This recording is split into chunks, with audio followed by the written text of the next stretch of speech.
Hello, welcome to yet another test of the most powerful series Pratigya for NEET from MGCI.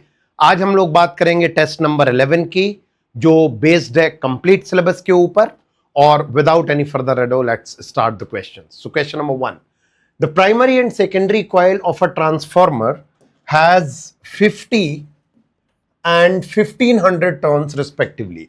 तो primary के जो आपको number of turn दे दिए हैं that is 50 and for secondary we have 1500.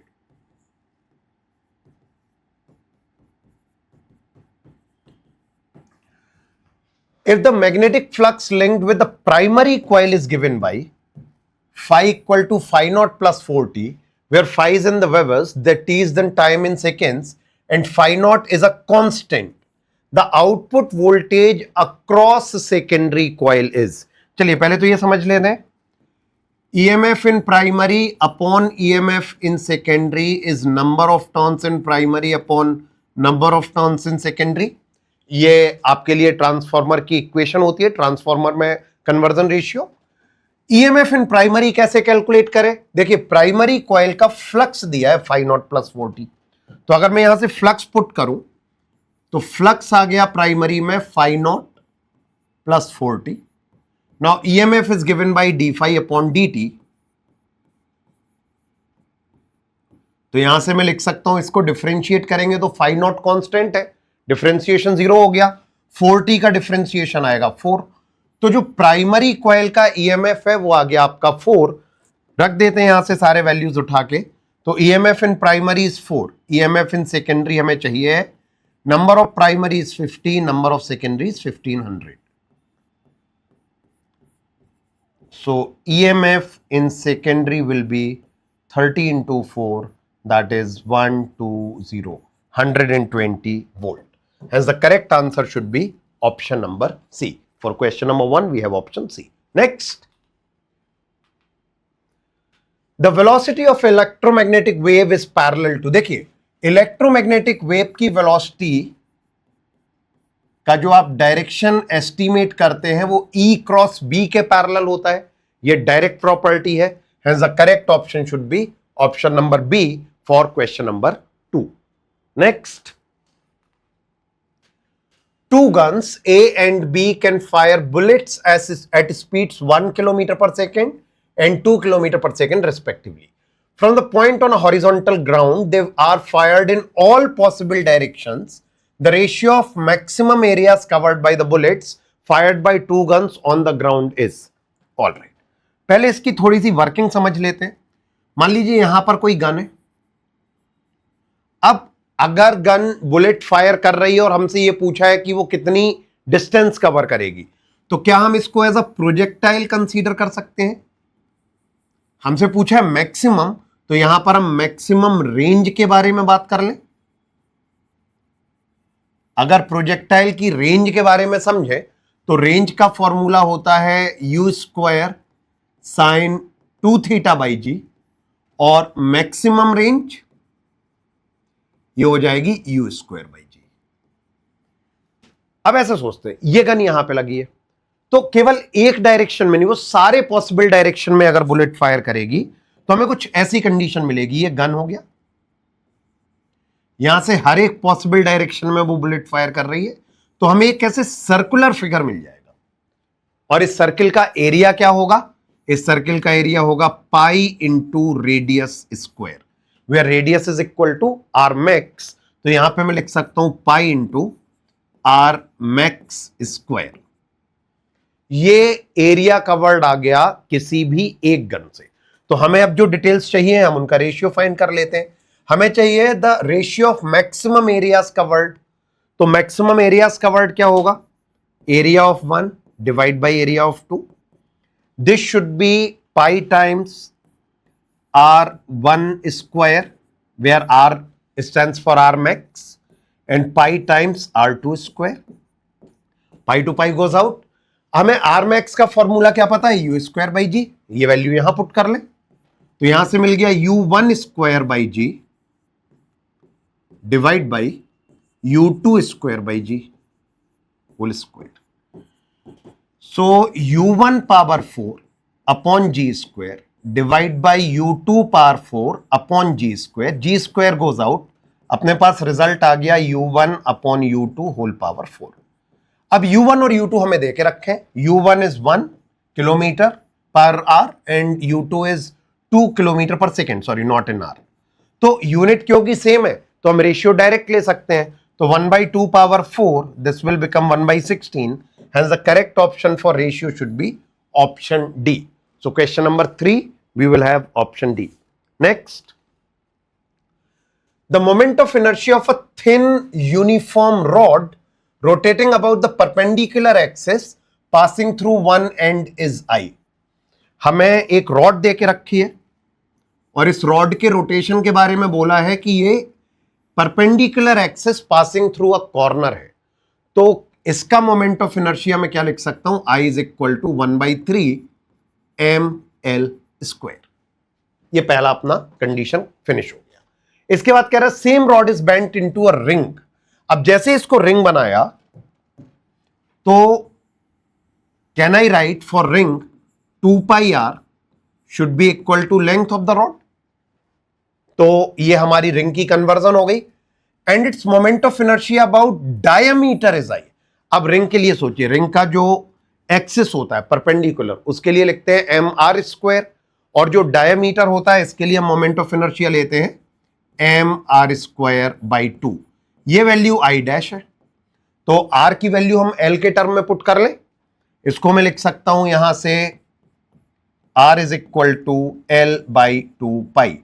Put करते हैं तो I dash मिल जाएगा मुझे m/2 l/2π होल स्क्वायर, और ml स्क्वायर एक 2 पहले से है, इधर से आ जाएगा 4π square, so ml square upon 8π square. Question में पूछा ratio I upon I dash. So if I start calculating I upon I dash, I will be ml square by 3, I dash will be ml square upon 8π square, ml square goes out, ये 8π ऊपर चला गया, तो correct answer should be 8π square by 3, hence option A for question number 4, option A should be correct. Next, in a region the intensity of an electric field is given by E equal to 2I plus 3J plus K in Newton का coulomb. The electric flux through the surface is, देखिए electric flux is given by E dot E, मतलब हमें इन दोनों का dot product करना पड़ेगा। अब dot product में क्या है, I का मल्टीप्लाई I के साथ करते हैं, J का J के साथ और K का K के साथ, तो यहां पर E लिख लेते हैं पहले तो। सो E vector should be 2I cap plus 3J cap plus K cap and S vector is only 10I cap, तो मतलब इसकी J की वैल्यू भी 0 हो गई और K की वैल्यू भी 0 हो गई। अब अगर मैं इन दोनों का डॉट प्रोडक्ट निकालता हूं तो क्या करूंगा, I का टर्म इंटू I का term, so 20, J is 3 into 0, K is 1 into 0, and the final answer should be 20 units. So the correct option should be option D. So question number 5 should have option D. Next, mass m is divided into two parts, xm and 1 minus xm. For a given separation, the value of x for which the gravitational attraction between the two pieces becomes maximum. देखिए दो जगह पर एक ही concept आता है। पहला ये concept हमें मिलता है ग्रेविटेशनल अट्रैक्शन में और दूसरा हमें मिलता है इलेक्ट्रोस्टैट्स में। दोनों जगह हम एक ही कंडीशन पढ़ते हैं कि फॉर मैक्सिमम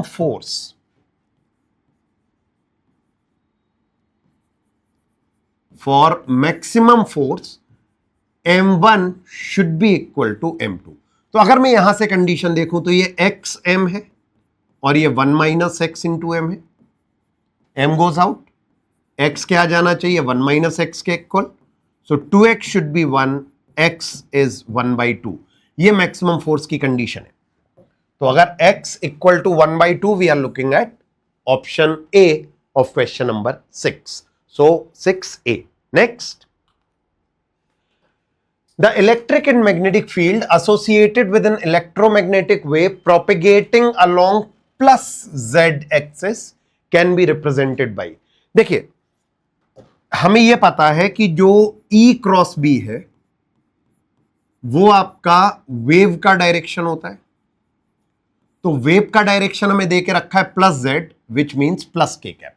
तो हमें यह देखना पड़ेगा कि इसमें से किस केस में हमें प्लस k कैप मिल सकता है। देखते हैं एक एक करके।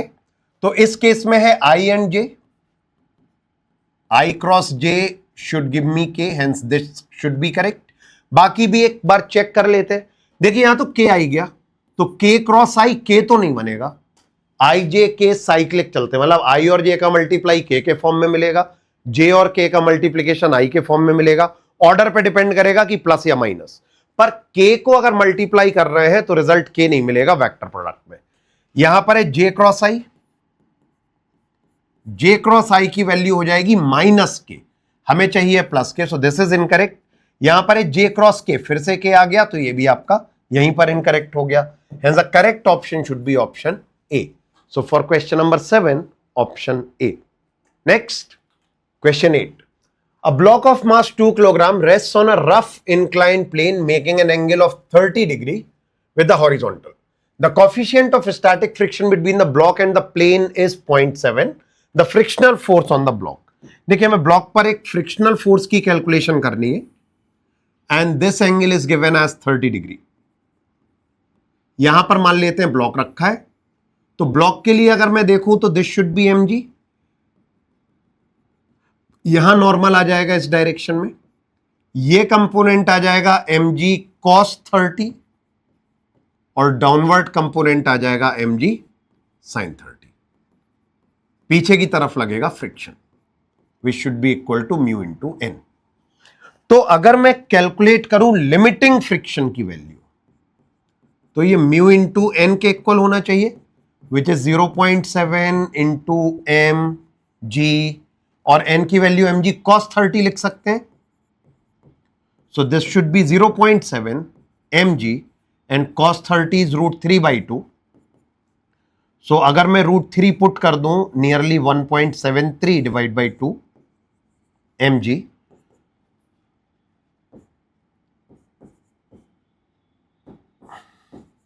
so this should be close to 0.605 mg.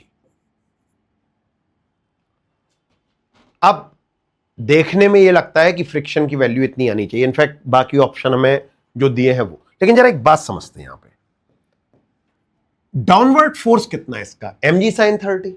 तो जो अप्लाइड फोर्स है जो इसको मूव करवाएगा उसकी वैल्यू आ गई है mg into sine 30, that is 1/2। So this is just 0.5 mg।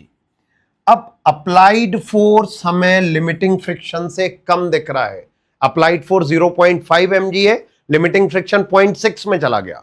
तो इस कंडीशन में जब भी अपने पास अप्लाइड फोर्स कम होता है with respect to limiting friction, we write that friction should be equal to force applied. तो फ्रिक्शन की वैल्यू कितनी आनी चाहिए, 0.5। Mass of the block is 2 kg into g, 0.5 into 2 is 1, g is 9.8, hence the correct option should be 9.8 Newton, which is option A. So question number 8 should be option A. Next, a 100 volt AC source of frequency 500 hertz is connected to an LCR circuit with L equal to 8.1 millihenry, C equal to 12.5 microfarad and R equal to 10 ohm, all connected in series as shown in figure. What is the quality factor of the circuit? Okay, the figure is missing, so let's take it to be like this. हमें normally एक AC में AC type के figure मिलते हैं। चलिए quality factor पूछा है, वैसे भी हमें फिगर से कोई फर्क पड़ता नहीं। क्वालिटी फैक्टर क्या होता है, 1/r root of L/C। So 1/r, what is the value of r? 10।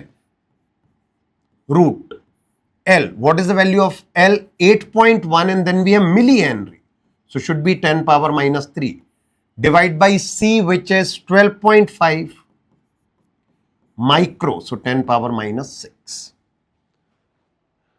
इसको थोड़ा सा बिल्ट कर लेते हैं। सो वी हैव 1/10 रूट के अंदर देखते हैं, these decimals goes out, so 81 upon 125, यहां से 10 पावर -6 ऊपर ले जाते हैं तो अपने पास 10 पावर 3 आएगा। 81 का रूट हो गया 9, 125 को हम लिख सकते हैं 5√5,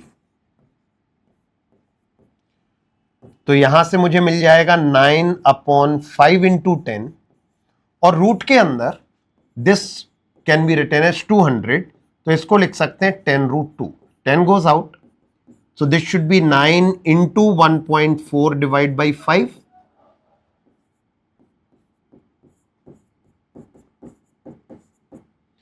So answer should be 2.5, which is option C. So question number 9 should have option C. Next. A body moving along a circular path of radius r with velocity u has centripetal acceleration a. तो centripetal acceleration हम क्या लिख सकते हैं? Centripetal acceleration is v square upon r. अब velocity की value u के equal देके रखी है. Now it is saying if its velocity is made equal to 2u, then its centripetal acceleration is. देखिए, nu को मैं a डैश लिख ले रहा हूं, velocity हो गई है 2u, so this should be 4u square upon r. Comparison का क्वेश्चन है, u square upon r की वैल्यू a गिवन है, तो a डैश किसके इक्वल आ जाएगा? 4 times a, which should be option number A. So question number 10 we have option A. Next. In Young's double slit experiment, the slits are illuminated by monochromatic light. The entire setup is immersed in pure water. In order to restore the original fringe width, what can be done? देखिए, beta in medium is given by d lambda upon d into 1 by mu. तो आप जैसे ही medium लगाते हैं, fringe क्या हो जाती है? छोटी हो जाती है ना, फ्रिंज विड्थ कम हो जाती है, तो म्यू से आप डिवाइड कर रहे हैं. अब कह रहे हैं रिस्टोर करना है, तो रिस्टोर करने के लिए क्या क्या कर सकते हैं? रिस्टोर करने के लिए पहली बात तो मैं डी इंक्रीज कर सकता हूं, डी इंक्रीज कर देंगे, फ्रिंज विड्थ वापस बढ़ जाएगी. दूसरी बात, हम लेमडा इंक्रीज कर सकते हैं, वेवलेंथ इंक्रीज करने से भी फ्रिंज बढ़ती है, और D small D inversely proportional है, तो मतलब जो स्लिट का गैप है वो हम कम कर सकते हैं. हम इन तीनों में से कोई भी एक काम कर सकते हैं. Now let us check the options. The slits can be brought close together. Slit पास पास ले आ रहे हैं, मतलब ये तो पॉसिबिलिटी है, स्मॉल डी कम हो रहा है. The screen can be moved away from the slit. Screen को हम स्लिट्स से दूर ले जा रहे हैं, यानी कि हम कैपिटल डी बढ़ा रहे हैं. So even this can be done. The incident light can be replaced by that of a longer wavelength, मतलब वेवलेंथ बढ़ा रहे हैं, यानी even this can be done. तो तीनों ऑप्शन सही है, hence the correct option should be all of these. So for question number 11 we have D, all of these. Next. A rod of 40 centimeter in length and temperature difference of 80 degrees Celsius at its two ends. Another rod B of length 60 centimeter, temperature difference 90 degrees Celsius, having same area of cross section. If the rate of flow of heat is same, then the ratio of their thermal conductivities will be. देखिए, H की value same देके रखी है, so H in rod A should be equal to H in rod B. आप जो values हैं उनको put कर लेते हैं. H का फॉर्मूला है K A delta theta by delta L. यहां पर मैं लिख सकता हूं K of B into area delta theta of B and delta L of B. अब एरिया सेम है, इसीलिए मैंने उनके साथ A या B नहीं लिखा. मुझे चाहिए KA और KB का रेशियो, तो बाकी वैल्यूज पुट करते हैं. देखिए, ए के साथ टेम्परेचर डिफरेंस है 80 और लेंथ में चेंज है 40. ये डिग्री सेल्सियस है, ये सेंटीमीटर है. बी के साथ हम देखें तो temperature difference is 90 and distance is 60. Normally अगर हम कैलकुलेशन कर रहे होते तो हम सेंटीमीटर को मीटर में कन्वर्ट करते, पर जब कंपैरिजन वाली बात आती है, अगर यूनिट सेम है तो फिर हमें कोई कन्वर्जन करने की जरूरत नहीं पड़ती, ये यूनिट्स अपने आप को एडजस्ट करते हैं. So here I have 2 here I have 3/2। तो यहां से अगर मैं जाऊं तो के ए अपॉन के बी, ये 2 नीचे गया, सो should B 3/4। Hence the correct option should be option A which is 3/4।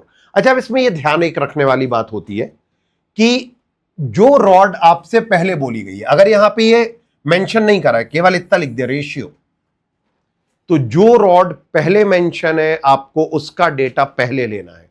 A rod पहले मेंशन है तो मैं के ए पहले लूंगा, के बी बाद में। अदरवाइज आप के बी अपॉन के ए ले लेंगे तो ऑप्शन क्या हो जाएगा, इसका चेंज हो जाएगा, राइट, बी पहुंच जाएगा। तो बी नहीं लेना है, ए ही लेना है। सो 3/4 option A should be the correct one. Next question 13। Figure shows how the stream of water emerging from a faucet neck down as it falls. The area changes from A0 to A through a fall of small h. At what rate does the water flow from the top?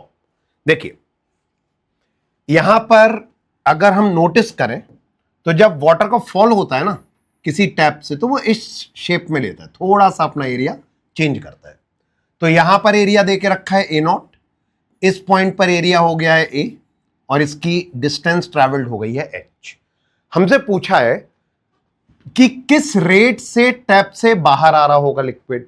Let us से यहां पर इसकी velocity है v0, यहां पर इसकी velocity हो गई है v।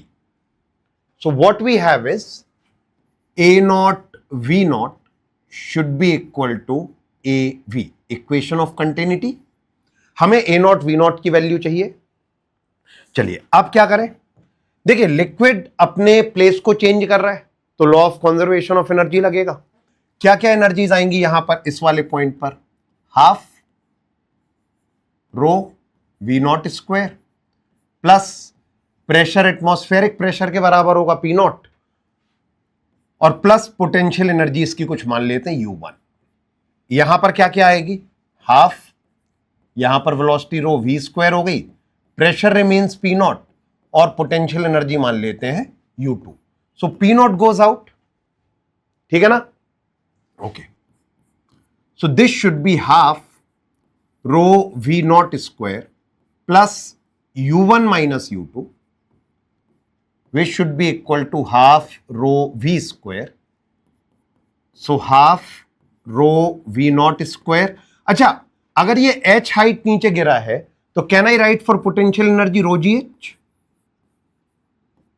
पोटेंशियल एनर्जी का डिफरेंस हो गया ये, तो यहां से पूरे से ये रो कैंसिल हो गया। Thus I will have v not square plus 2gh equals v square. This is equation number 2। अब इसी को बिल्ड करना पड़ेगा, तो मैं v के प्लेस पर क्या पुट कर रहा हूं, पहले तो यहां से I can write v equals a0 v0 upon a, यहां पे पुट कर ले रहे हैं।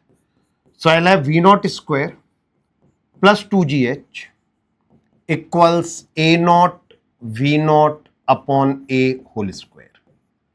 ये v0 वाला टर्म इसी तरफ ले आते हैं, तो यहां से मुझे मिल गया 2gh equals a0 square v0 square by a square minus v0 square, और एलसीएम लेके अगर मैं इसको लिखूं तो आई can right a0 square v0 square minus a square v0 square.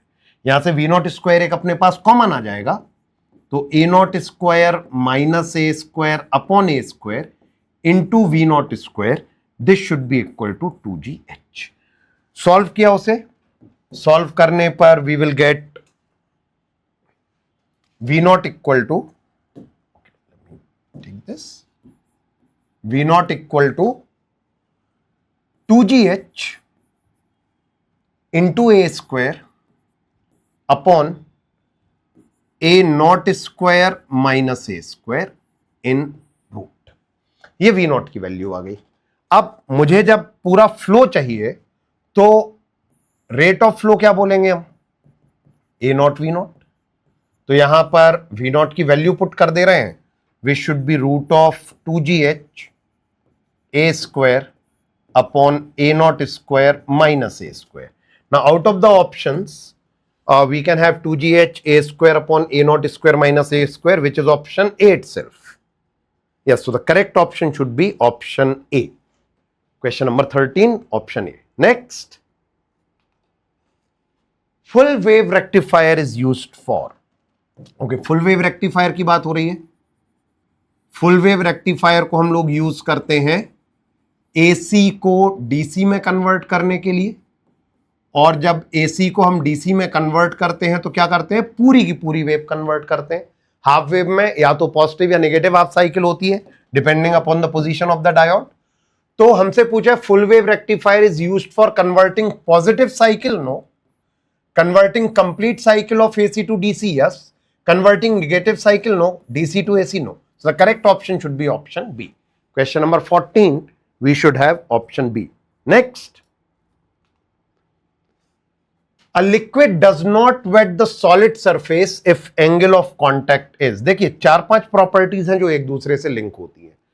अगर हम बोलते हैं कि cohesive force between liquid is greater than adhesive force between liquid and material, तो इस केस में ये नो स्टिकिंग होती है। इसी केस में हम कहते थे कि जो मेनिस्कस है वो ऑब्ट्यूस मिलता है। मतलब अगर आप कैपिलरी में देखेंगे तो मेनिस्कस ऐसे मिल जाएगा। इसी केस में हम बोलते थे कि जो एंगल ऑफ कांटेक्ट है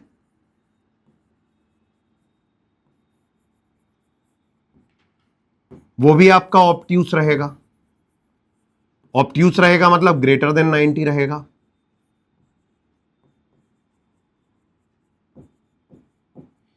मेनिस्कस को ऑब्ट्यूस कहने का मतलब हुआ कि अगर ऊपर से आप देखेंगे तो ये आपको कॉन्वेक्स टाइप का दिखेगा ना, और अगर ऐसा बने तो ये कॉनकेव हो गया, तो हमें कॉन्वेक्स टाइप के मेनिस्कस की बात। तो हमें इन सारी प्रॉपर्टी से क्या मिल रहा है, जो हमसे पूछा गया है angle of contact. Angle of contact क्या होता है इस केस में, ग्रेटर देन 90 होता है। सो the correct option for question number 15 should be option D, greater than 90. Next, 4 identical rods of same material are joined end to end to form a square. If the temperature difference between the ends of a diagonal is 100 degrees Celsius, then the temperature between the ends of the other diagonal will be all right. ऐसे 4 rods join करें,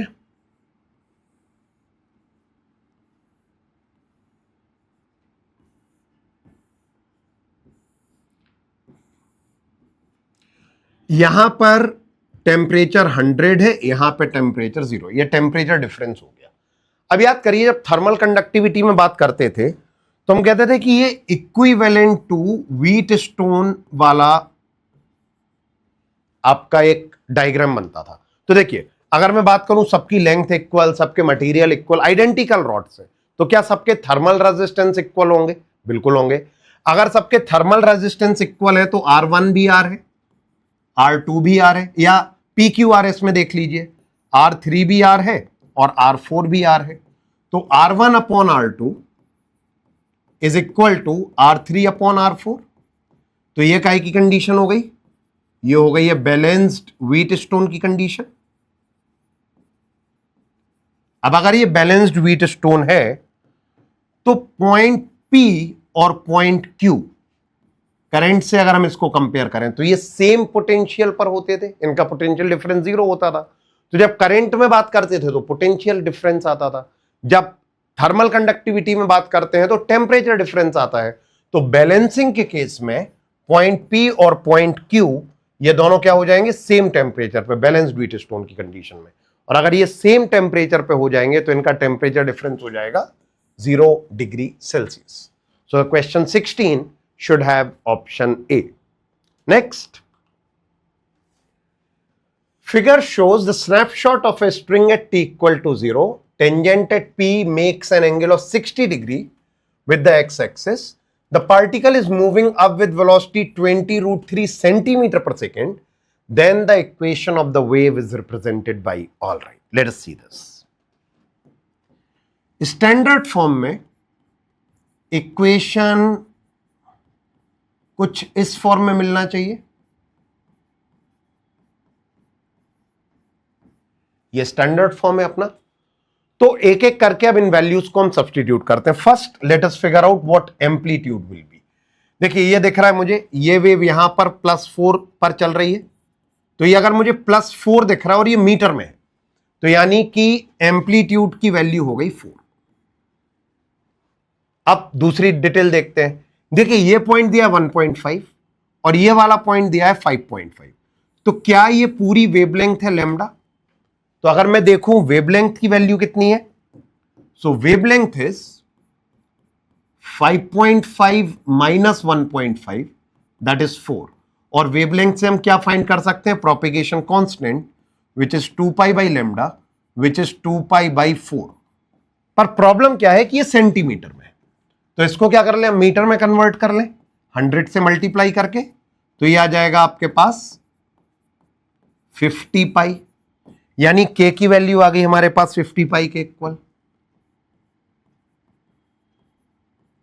okay, initial point देखते हैं।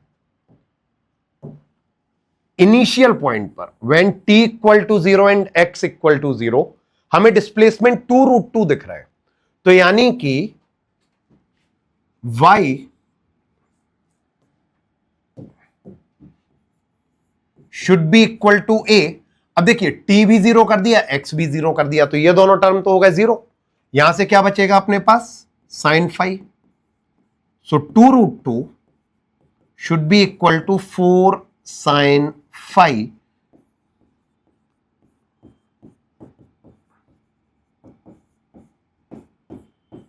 तो ये आ गया sin phi equal to what? 1/√2 which is 45 degree और π/4 radian. तो phi की वैल्यू मुझे मिल गई कितना? π/4। Now we are left with omega. Omega के लिए कोई डायरेक्ट डिटेल हमें कहीं पर भी नहीं दिख रही है। अब जो एडिशनल इंफॉर्मेशन बची है वो क्या बची है? एक तो हमें पार्टिकल की वेलोसिटी दिख रही है और दूसरा पार्टिकल का कुछ एंगल दे के रखा है, मतलब कुछ स्लोप दे के रखा है। ऑब्जर्व दिस, अगर मेरे पास ये y का इक्वेशन है तो can I right dy upon dt that is velocity of particle.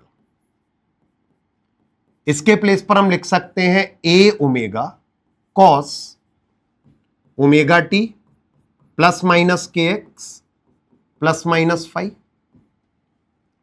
और अगर मैं देखूं dy upon D x which is slope, तो स्लोप के प्लेस पर हम लिख सकते हैं, अब x के रिस्पेक्ट में कर रहे हैं तो k बाहर आ जाएगा, तो यहां से आ जाएगा a के cos omega T plus minus के एक्स प्लस माइनस 5।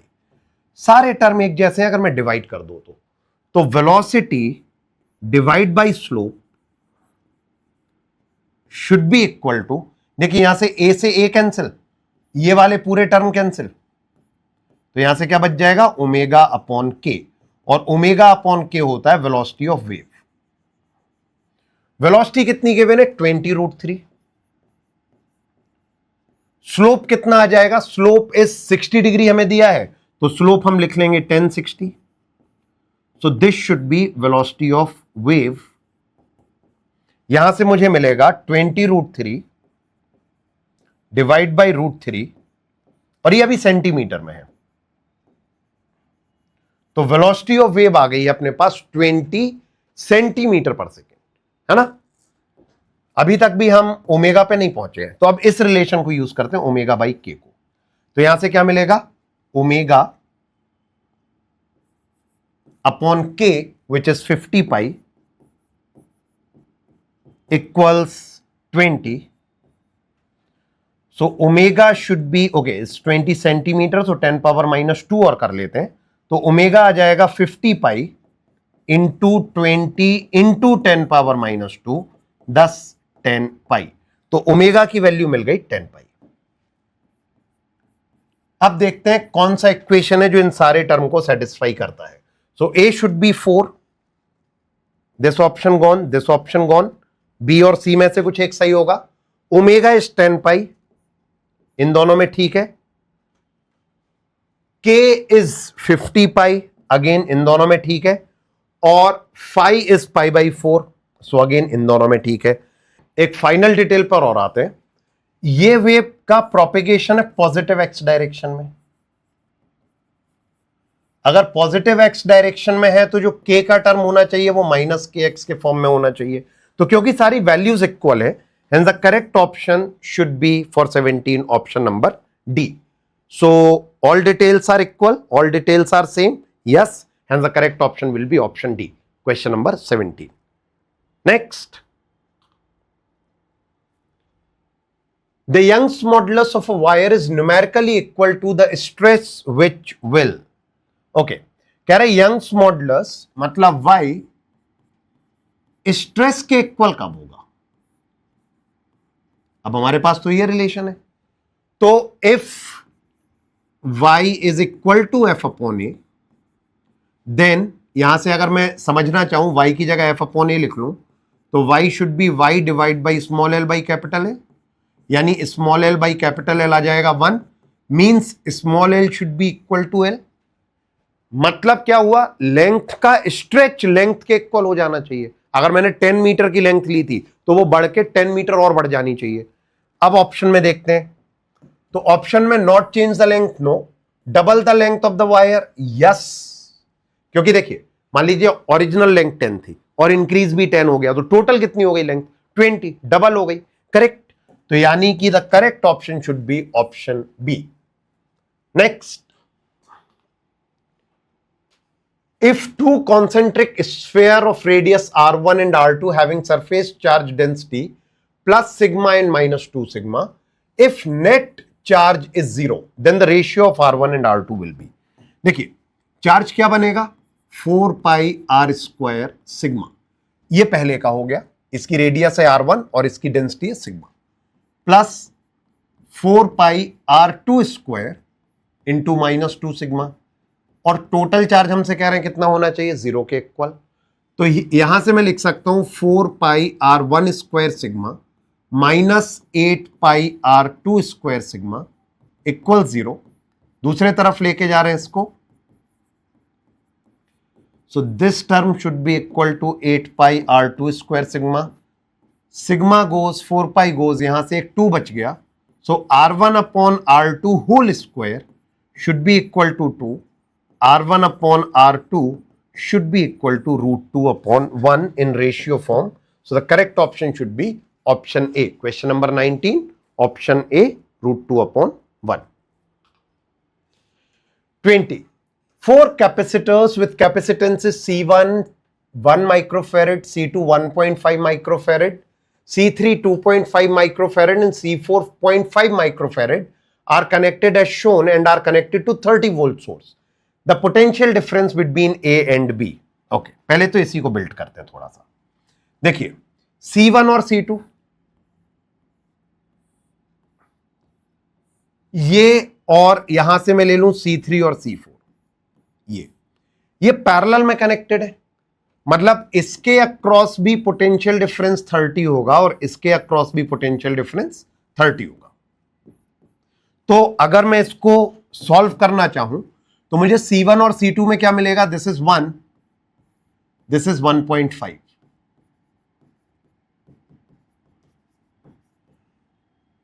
इसके साथ ये मिल गया दूसरा, this is C3 which is 2.5 and C4 which is 0.5, दोनों पैरेलल में है, तो यहां पे मैं वोल्टेज लिख दे रहा हूं इसके अक्रॉस 30 और यहां पर भी वोल्टेज कर दे रहा हूं इनके across 30।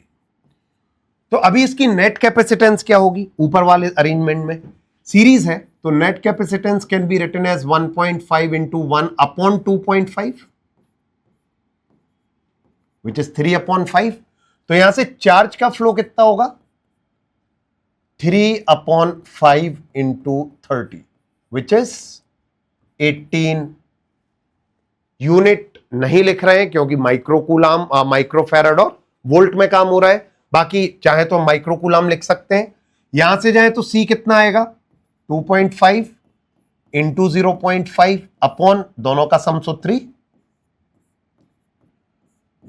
So this should B 25 upon 60 और 5/12। अब अगर मैं यहां से देखूं चार्ज तो यहां पे चार्ज आ जाना चाहिए 5/12 into 30, Q equal to CV कर दें तो, so this should be 25 upon 2। ठीक है, अब इस सर्किट को इस फॉर्म में देखते हैं। यहां पर है पॉइंट ए, यहां से 1 माइक्रोफैरेड का कैपेसिटर है, यहां पर है पॉइंट बी, और इधर मेरे पास 2.5 C3 2.5 माइक्रोफैरेड का कैपेसिटर है।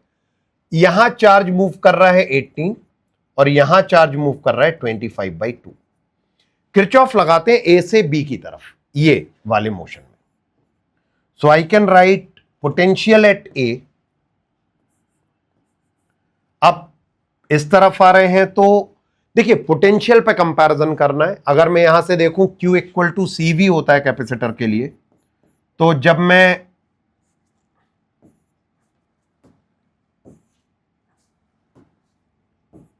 V फाइंड करूंगा तो I will be writing Q/C। तो यहां से मुझे मिलेगा चार्ज इज 18, पोटेंशियल इज 1। अब ये देखिए, अब मेरा डायरेक्शन और चार्ज का डायरेक्शन सेम हो गया, so sign will be negative. Charge is 25/2, potential is 2.5, this should be equal to VB। तो यहां से क्या मिला 10 5, so VA plus 13 should be VB। Potential difference आ जाएगा VB minus VA equal to 13। So the correct option should be option D. Question number 20 should be option D. Next, a body falls from height h, the velocity displacement graph। देखिए अगर कोई भी object किसी भी height से गिर रहा है तो I can apply this equation. अब इनिशियल वेलोसिटी अगर मैं 0 ले लूं, क्योंकि दो ऐसा कुछ बोला नहीं है, तो v² should be proportional to s। एक की पावर 2 है, दूसरे की पावर 1, v का स्क्वायर है, s की सिंगल पावर है, so this should be a parabola. और अगर ये पैराबोला है तो इसके लिए करेक्ट ग्राफ क्या हो जाएगा? इसके लिए करेक्ट ग्राफ हो जाएगा अपने पास option number C. Next, 2 moles of a monoatomic gas is mixed with 3 moles of a diatomic gas. The molar specific heat of the mixture at constant volume, CV चाहिए मिक्सचर का। Mixture के लिए we write μ1 CV1 plus μ2 CV2 upon μ1 plus μ2। तो पहली gas के 2 मोल है, दूसरी gas के 3 मोल है, और अपॉन में वी हैव 2 + 3। अब CV1 और CV2 की और वैल्यू चाहिए। मोनोएटॉमिक गैस के लिए ये वैल्यू होती है अपने पास 3/2R। डाइएटॉमिक गैस के लिए वी हैव 5/2R। सॉल्व कर लेते हैं इसको, क्या मिलेगा सॉल्व करने पर? 6/2R plus 15/2R divide by 5, so this should B 21/2R upon 5 और 21/10R और 2.1R। Hence the correct option should be option B. Question number 22 should be B. Next, the magnetic field at point O is okay. चलिए 3 अलग अलग portion दिख रहा है मुझे। एक तो ये वायर दिख रहा है, अब इसके लिए जो पॉइंट है वो इसके एक्सिस पर प्रेजेंट है, तो इसका जो बी हो जाएगा वो कितना हो जाएगा 0। ये एक सेमी सर्कुलर आर्क है, इसको मैं B2 बोल दे रहा हूं। यहां से एक वायर, एक सेमी इनफाइनाइट वायर स्टार्ट हो गया, इसको मैं B3 बोल दे रहा हूं। तो B2 सेमी सर्कल है, तो this should B μ0I upon 4R। अब R की जगह पे मुझे वैल्यू गिवन है A, तो यहां से हो गया 4A। करंट का डायरेक्शन गिवन है क्लॉकवाइज, तो मैग्नेटिक फील्ड होगा इनसाइड में, मतलब ये क्रॉस। सेमी सर्कल के लिए अपना क्लियर हो गया। अब यहां से चलते हैं, ये वायर डाउनवर्ड डायरेक्शन में जा रही है। सेमी इनफाइनाइट वायर के लिए B की वैल्यू होती है μ0I अपॉन 4πR। अगर मैं इस वैल्यू को लिखता हूं तो should be μ0I by 4πA। और डायरेक्शन देखिए, ये नीचे है पॉइंट O, इसके रिस्पेक्ट में हमारी जो फिंगर्स है उस तरफ, तो फिंगर की कर्लिंग कहां है? इनवर्ड है, मतलब ये भी क्रॉस में होगा। तो नेट मैग्नेटिक फील्ड क्या आ गया? Net magnetic field we can write as mu naught I by 4a plus mu naught I by 4πa। दोनों सेम डायरेक्शन में है, क्रॉस में है, इसलिए दोनों ऐड हो जाएंगे। तो यहां से क्या कर सकते हैं? म्यू नॉट आई अपॉन 4a, ये कॉमन आ गया। इधर से 1 अपॉन 1 प्लस पाई, इसको एलसीएम लेके अगर सॉल्व करें तो पाई हो गया, और यहां से पाई प्लस 1। तो चेक कर लेते हैं कौन सा आंसर मैच कर रहा है। Mu naught I by 4πa into pi plus 1, which is option D. So question number 23, we have option D. Next,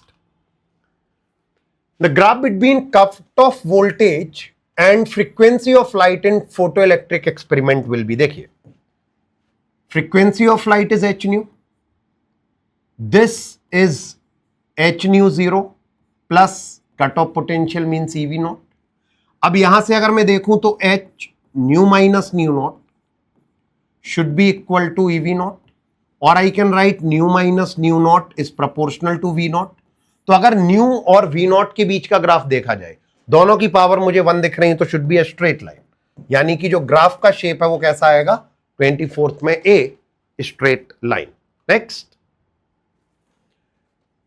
for the board's first orbit of circumference 2 pi r, the de Broglie wavelength of revolving electron will be. जब हम लोग ये discuss करते हैं कि de Broglie ने जो अपना कॉन्सेप्ट दिया और फिर बोर ने उस पर जो सोचा कि कौन से ऑर्बिट होंगे जिन पर एनर्जी बाहर नहीं निकलेगी, तो उसके लिए हम क्या लेकर आए थे? स्टैंडिंग वेव का कॉन्सेप्ट। और स्टैंडिंग वेव ने हमने क्या बोला था कि जो वेवलेंथ है एन लेमडा, वो किसके इक्वल हो जानी चाहिए? 2 पाई आर के इक्वल। अब हम फर्स्ट ऑर्बिट की बात कर रहे हैं, तो अगर फर्स्ट की बात कर रहे हैं तो एन की वैल्यू क्या पुट कर देंगे? 1। तो यानी कि लेमडा किसके इक्वल आ जाएगा? 2 पाई आर के इक्वल। तो जो हमसे पूछा गया है इस क्वेश्चन में, the wavelength of revolving electron, this should be 2 pi r for first orbit. Clear? Next, a semiconductor device is connected in a series circuit with a battery and resistance. A current found to pass through the circuit. Okay. If the polarity of the battery is reversed, the current drops almost to 0. All right. Semiconductor device है, मतलब एक condition में अगर मान लीजिए ये polarity मैंने रखी है तो यहां से करंट फ्लो हो रहा है, पर जैसे ही मैंने पोलैरिटी चेंज कर दी, यहां से करंट का फ्लो क्या हो गया? बंद हो गया। तो अगर मैं ये बोलूं कि ये फॉरवर्ड बायस था तो ये रिवर्स बायस के जैसे एक्ट करने लगा, और ये फॉरवर्ड बायस रिवर्स बायस का केस होता कहां पे है?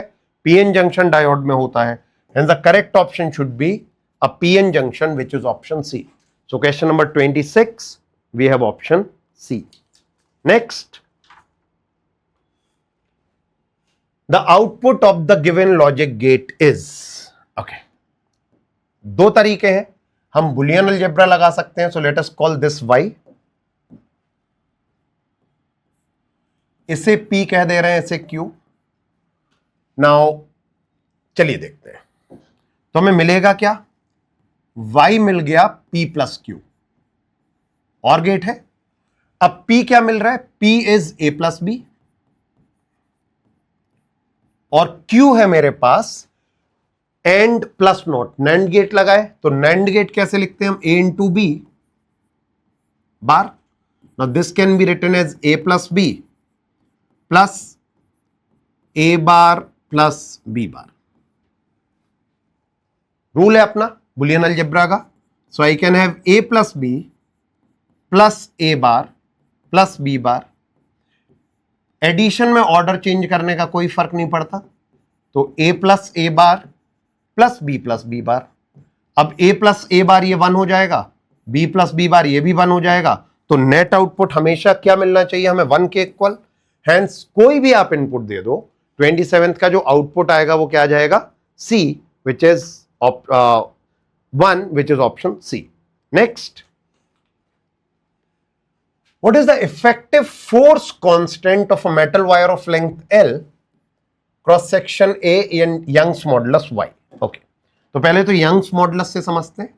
y इक्वल टू हो गया f by A divide by small l by capital L। तो यहां से मैं लिख सकता हूं y equal to f by A into capital L by small l। तो स्मॉल l की वैल्यू कितनी आ जाएगी, f l upon A Y. अब जब हम फोर्स कांस्टेंट लिखते हैं तो फोर्स कांस्टेंट में हम लिखते हैं f equal to k times change in length. अब इस केस में जो चेंज इन लेंथ है वो क्या है अपनी l, तो k की वैल्यू क्या आ जाएगी, f अपॉन l। l की वैल्यू उठा के सब्सटीट्यूट कर दे रहे हैं, so k should be f upon F L by A Y. f से f कैंसिल, a बाई ऊपर, so the final answer for force constant should be ay upon L, which is option A, ya upon L. Question number 28, option A. Next, question 29. A concave lens of glass, refractive index 1.5, has both surfaces of radius of curvature r. On immersion on a medium of refractive index 1.75, it will behave as a, okay. Lens के लिए अगर मैं formula देखूं तो 1/f is mu minus 1 upon r1 minus 1 upon r2 use करेंगे। Concave lens देके रखा है तो r1 should be minus r and r2 should be plus r। सारी वैल्यूज पुट कर ले रहे हैं यहां पर, तो क्या मिलेगा मुझे, 1/f इज म्यू, मीडियम के पॉइंट ऑफ व्यू से देख रहे हैं तो μ2 अपॉन μ1 कर ले रहे हैं, ये हो गया -1 अपॉन r और ये हो गया नेगेटिव ऑफ 1 अपॉन r। इसे सॉल्व किया, सो 6/7 -1 और ये आ गया मेरे पास -2/r। So this should B -1/7 into -2/r। तो f की वैल्यू आ जाएगी 7/2 और ये r हो गया ऊपर, तो f की वैल्यू 3.5 r है। और दूसरी बात है साइन कैसा मिल रहा है, पॉजिटिव, तो ये पहली बात तो किसके जैसे बिहेव करेगा, ये बिहेव करेगा अपन को एक तरह से कॉन्वेक्स लेंस की तरह, देके रखा है कॉनकेव पर बन जाएगा कॉन्वेक्स, तो कॉन्वेक्स बन गया मतलब कन्वर्जेंट बन गया और रेडियस कितनी है 3.5 r है। सो for question number 29 the correct option should be option A. Next, consider a situation shown in figure. Water is filled in a beaker up to a height of 10 centimeters. This is 10. A plane mirror fixed at a height of 5 centimeters from the surface of water. Distance of image from the mirror after reflection from it of an object O at the bottom. Okay. चलिए mirror के point of view से सोचते हैं, ये mirror है, यहां तक air है तो उसको ये तो 5 सेंटीमीटर दिखेगी, पर इसके बाद लिक्विड भरा है और ऑब्जेक्ट इसके बॉटम में है, तो वो ऑब्जेक्ट को यहां 10 सेंटीमीटर पर परसीव नहीं करेगा, कहां परसीव करेगा, एपरेंट डेप्थ पर। और एपरेंट डेप्थ कितनी होती है, real depth divide by mu, so 10 और रिफ्रैक्टिव इंडेक्स गिवन है 4/3, so this should be 3 into 10/4 which is 7.5। तो ये हो गया आपका इफेक्टिव लेंथ कितना, 7.5 और ये इफेक्टिव लेंथ 5। तो अगर मिरर से सोचा जाए तो मिरर इसको कहां परसीव कर रहा होगा, ऑब्जेक्ट को मिरर कर रहा होगा टोटल 5 + 7.5 मतलब कि 12.5 डिस्टेंस अवे। तो इसकी इमेज भी वो कितनी दूर बनाएगा भाई, जब ऑब्जेक्ट को वो 12.5 डिस्टेंस पर देख रहा है तो इसकी इमेज भी वो 12.5 सेंटीमीटर ही पे भी बनाएगा, मतलब कि करेक्ट ऑप्शन क्या हो जाएगा, option B. So for question number 30 we have option B. Next, 8 spherical raindrops of equal size are falling vertically through air with a terminal velocity 0.1 meter per second. What should be the velocity if these 8 drops were to combine to form a bigger spherical drop? Okay, combining है, so 8 drops equal 1 big drop लिख लेते हैं। Small drop की radius small are मान ले रहे हैं, big drop की रेडियस कैपिटल आर मान ले रहे हैं, तो दिस शुड बी 8 इंटू, भाई देखिए ड्रॉप्स मिल रही हैं तो वॉल्यूम सेम होना चाहिए, 4/3 pi capital R cube, everything cancels out, so capital R should be 2 times small r. अब क्या देके रखा है, टर्मिनल वेलोसिटी, तो टर्मिनल वेलोसिटी का फॉर्मूला लगा ले रहे हैं, 2/9 r square g upon eta rho minus sigma. ये पहला केस हो गया। दूसरे केस में v डैश लिख ले रहे हैं, 2/9 आर की जगह पे आ जाएगा कैपिटल आर जी अपॉन ईटा। ना तो लिक्विड की डेंसिटी बदली ना मीडियम की, दोनों को डिवाइड कर दें तो 2/9 जी ईटा सब कुछ कैंसिल, तो यहां से क्या मिलेगा, v upon V dash is small r square upon capital R square, v is 0.1, v dash is needed, small r upon capital R के प्लेस पर मैं 1/2 पुट कर सकता हूं यहां से, तो ये क्या आ जाएगा, 0.1 अपॉन वी डैश इज 1/4, इसका मतलब वी डैश की वैल्यू कितनी मिल जाएगी, 0.4, the unit is meter per second. So the correct option should be option D, which is 0.4 meter per second. Next,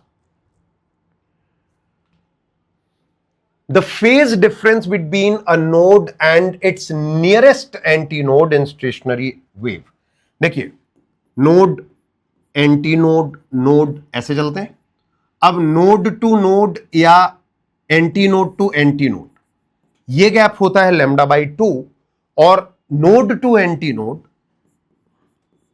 ये गैप होता है λ/4। तो मुझे पाथ डिफरेंस पता है λ/4, रिलेशन क्या है अपने पास, delta X by lambda is delta phi by 2 pi, तो ये आ गया λ/4 upon lambda, this is delta phi by 2 pi, so delta phi क्या मिल जाएगा, 2 पाई/4, which is pi/2. So the correct option should be pi/2, which is option A. Question number 32, we have option A. Next, give the direction in which the induced current flows in the coil mounted on an insulated stand when a bar magnet is quickly moved along the axis of the coil towards it as shown. Okay, इस direction में जा रही है magnet, तो south approach कर रहा है। अब लेंज लॉ क्या बोलेगा, लेंज लॉ बोलेगा कि इसको साउथ को रिपेल करना है।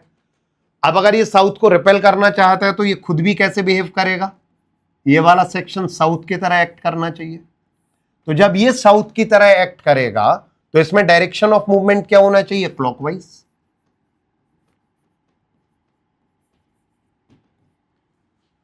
अब एक क्वेश्चन ये आता है, सर हम इस तरफ से देखें, इस तरफ से भी तो देख सकते हैं। देखिए अगर कहीं पर आई बनी है या कहीं पर ऐसे लिख के रखा है पॉइंट ऑफ ऑब्जर्वेशन तब तो ठीक है, अगर ऐसा कुछ नहीं दिया होता तो हम हमेशा प्रेफरेंस देते हैं मैग्नेट को, जिस तरफ मैग्नेट है उस तरफ से हम डायरेक्शन देखते हैं। तो मैग्नेट हमें कहां दिख रही है अभी, राइट साइड में, तो हम राइट साइड से डायरेक्शन देख रहे हैं, और अगर हम यहां डायरेक्शन देख रहे हैं तो हमें क्या दिखेगी, clockwise. So the correct option should be option A, clockwise. Next, if the velocity of the particle is v equal to 2t plus 6t square, then the distance traveled between 2 and 3 second is, okay, distance चाहिए, velocity given है, तो हम लोग ऐसे लिख ले रहे हैं, integration of v dt between 2 second and 3 second, v is 2t plus 6t square, साथ में dt आ गया, तो यहां से I can write 2 to 3 2t dt plus 2 to 3 6t square dt,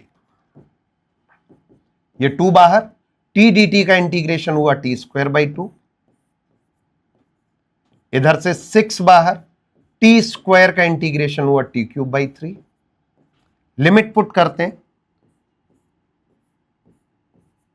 तो ये आ गया मेरे पास 3 square minus 2 square plus 2 into 3 cube minus 2 cube, 9 minus 4 plus 2 into 27 minus 8, सो ये आ गया आपके पास 5 plus 2 into 19 which is 5 plus 38 which is 43. So the correct option should be 43 unit, which is option C. So 34th correct option should be option C. Next, a long solenoid has 200 turns per centimeter. मतलब n की value आ गई है अपने पास 200 upon 10 power minus 2 और 2 into 10 power 4 and carries a current of 2.5 ampere. Then the magnetic field at its center will be, solenoid के लिए B is mu naught Ni, mu naught हो गया 4 pi into 10 power minus 7, N is 2 into 10 power 4 and I is 2.5.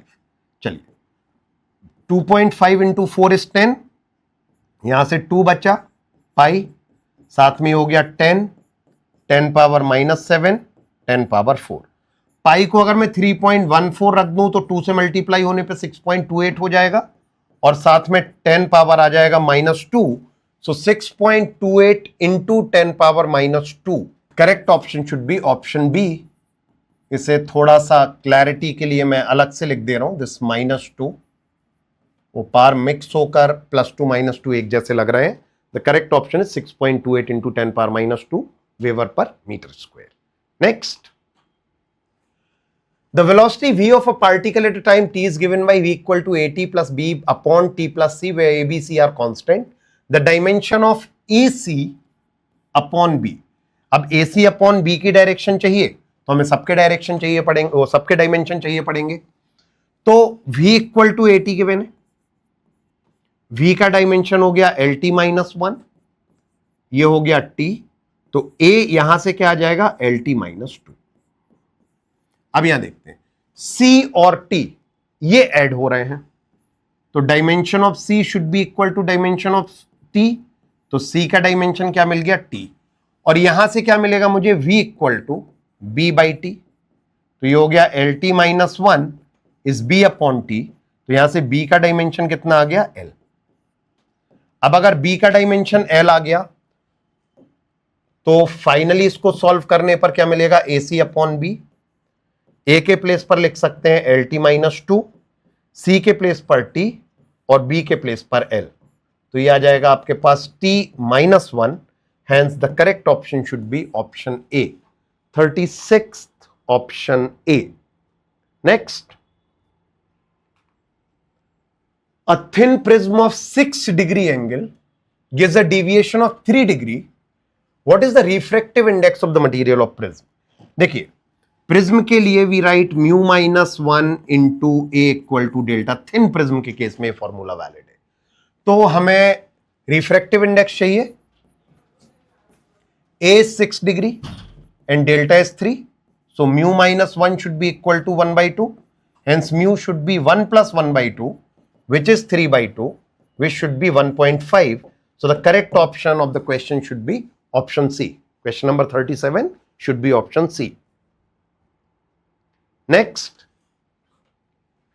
if the RMS velocity of oxygen molecule at certain temperature is 10.5 km per second, the RMS velocity for hydrogen molecule at the same temperature will be. देखिए RMS velocity की अगर बात करी जाए तो we can write RMS velocity as 3RT upon m, where capital M is molar mass.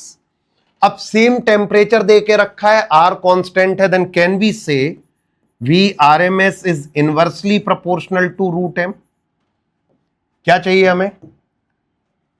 Oxygen given है, hydrogen चाहिए, so V oxygen upon V hydrogen should be equal to mass of hydrogen upon mass of oxygen.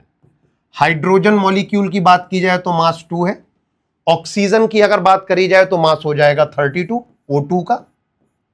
So this is 1/16, root के बाहर 1/4. Oxygen की velocity is 10.5, hydrogen की velocity is needed, so VH should be 42 and the unit is kilometre per second, क्योंकि यहां पर भी kilometre per second थी, and the correct option should B option C. Next, If escape velocity on a surface of a planet is ve, a planet shrinks such that its radius decreases to 1/4 of the present radius, then escape velocity on the surface is. Okay. escape velocity के लिए हम लिखते हैं minus G capital M small m upon r plus half m v square equal 0. तो यहां से v square comes out to be 2gm/r. अब क्या बोला है हमसे, और कुछ नहीं किया, it shrinks that the radius decreases to 1/4. तो एस्केप वेलोसिटी न्यू केस में क्या आ जाएगी, वी डैश कर लेते हैं और रेडियस को कर दे रहे हैं r/4. इन दोनों को डिवाइड कर दें, 2gm/r goes out. So VE upon VE dash whole square should be 1/4 और VE upon VE dash becomes 1/2. तो यहां से VE dash की जो वैल्यू है वो मिल जाएगी हमें 2VE के इक्वल. मतलब जो एस्केप स्पीड है वो क्या हो जाएगी, डबल हो जाएगी, which is option A. So question number 39 we have option A. Next, a 1 meter long metallic rod is rotated with an angular frequency 400 radian per second about an axis normal to the rod passing through its own end. तो कुछ ऐसे move कर रही होगी ये rod, इस तरह से. The other end of the rod is in contact with a circular metallic ring. A constant and uniform magnetic field 0.5 Tesla parallel to the axis exists. Parallel to the axis मतलब कुछ ऐसा. Everywhere find EMF developed between the center and the ring. देखिए rotating rod का case है. Rotating rod के case में जो EMF होता है that is given by half B omega L square. So this half 0.5, omega is 400, L is 1 meter, this is 200. So 200 into 0.5 should be 100 volt and the correct answer should be option B, 100 volt for question number 40. Next, the kinetic energy of a planet revolving in an elliptical orbit around the sun is plotted against this distance from the sun. Out of the following graph, the one which the best represents the variation. Okay, kinetic energy चाहिए है हमें versus distance.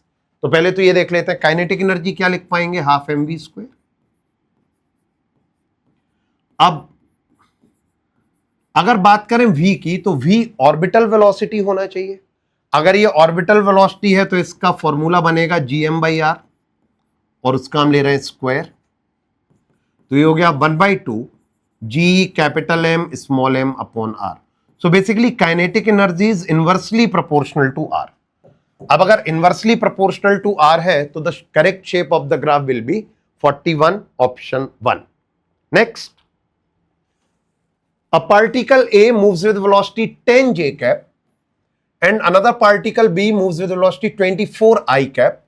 V A bar B मतलब हमें relative velocity चाहिए. This can be written as VA minus VB. तो VA हो गया 10 j cap और VB हो गया minus 24 I cap. Hence the correct option should be option B. So question number 42 should have option B. Next, a liquid is stirred. When stirring is stopped, the liquid comes to rest. Move करवा दिया liquid को और उसके बाद वो धीरे धीरे क्या हो गया, रेस्ट पे आ गया. ये प्रॉपर्टी कहलाती है विस्कोसिटी और a kind of friction in fluids. So the correct option should be 43, option C, viscosity. Next, match column 1 with column 2. हमें ये इक्वेशंस दिख रही हैं जो मैक्सवेल्स इक्वेशन कहलाती हैं. तो सबसे पहले तो गॉस लॉ इन इलेक्ट्रोस्टैट की बात करें, E dot ds is q by epsilon naught. सो A शुड बी 4. B की बात करें, Faraday's law talks about E dot dl मतलब basically EMF is equal to minus d phi b upon dt. So this looks 1, so B should be first. इसके बाद करें Gauss law in magnetism, B dot dA equal to 0, so C should be 2. और इसके बाद कर लें D, ampere Maxwell, which is very obvious in third. So A4, there is only one single option which has A4. A4, B1, C2, D3. And the correct option should be 44th B. Next. If the kinetic energy of electron increases to 9 times initial velocity, then de Broglie wavelength. Okay. See, lambda is h upon p, which can be written as h by root 2mk. तो अगर मैं बोलूं lambda 1 upon lambda 2, this should be inversely proportional to root k. So k2 by k1. Initially हमारे पास है lambda. Finally मैं बोल दे रहा हूं lambda dash. Initial kinetic energy है k, फाइनल हो गई 9 times. So lambda upon lambda dash should be root of 9, which is 3. So lambda dash should be lambda by 3 or 1/3 of the initial value. And the correct option should be option D. So question number 45, we should have option D. Next. Okay. So this concludes the exam. I hope you have done well in the exam. Now we are very close to NEET and I hope your preparation is going all fine. So keep on doing good work, score as much as possible and have a good day. Thank you.